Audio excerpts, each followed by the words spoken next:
Nako, ito po mga idol, no, naaresto na nga po kahapon ito pong si Jason sa actually dati nung bata ko pinapanood ko to eh. Mel and Jay pa noon eh, mga kaibigan ano. So hindi ko alam bakit eventually ganito na po itong ginagawa nito ni Sir, no. Nagpakalat po kasi siya ng fake news. As I remember, yung parang health or parang CT scan result daw ni Pangulong Bongbong Marcos na kinonfirm naman ng St. Luke's na peke daw umano. Oh yeah, alright mga kaibigan. At ito po, sinasabi lang, kine-question nila yung health ni PBBM, nagde-deteriorate na daw. And how ironic na yung sinasabi niyong nagde-deteriorate yung health na presidente ay napakalakas. Tapos nung naaresto po itong si Mr. J. Sonsa, inatake po ng hika niya yata yan. Di ba ho? Worth it po ba yung fake news peddling po?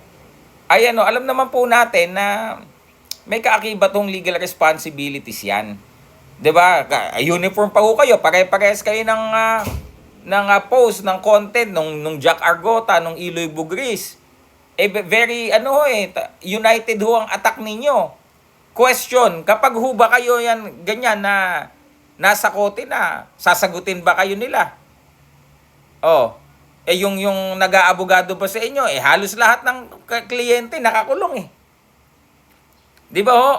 So inisip nyo din sana kung bago sa inyo pinapost yun, kung worth it ba na gawin nyo yun, di ba? Ngayon ho, naka-detain po siya o nagrereklamo daw sila ngayon kasi ginawang no bail daw yung dapat ay cybercrime lamang na kaso nitong si Jay Sonsa.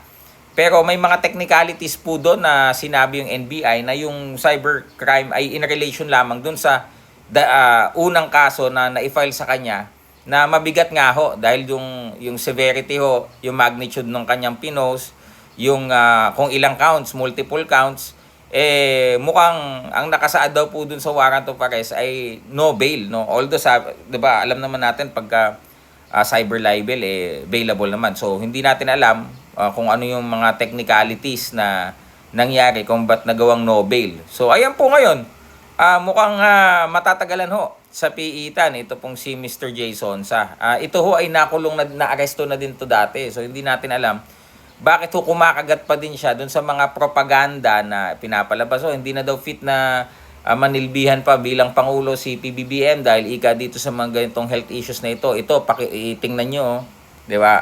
Ngayon, nandiyan na po si Jason sa yung isa din ho natatakot na yung Iloy Bugrit, no? Nasa abroad yun pero mukhang siya na po ang isusunod at pati ho yung yung napakalinaw magsalita na si Jack Argota. So, good luck sa inyo. Nawa ay back upan kayo ng mga nasa likod ng pagpapakalat nyo ng fake news. Kasi kahit nga yung nasa hearing sa House of Representatives ngayon, yung ini-impeach ngayon, hindi nga uma-attend How much more kayo? Babakapan ba kayo? Yun lang. Ano masasabi nyo dito sa pagkaka-aresto ni Jason sa? Comment down below.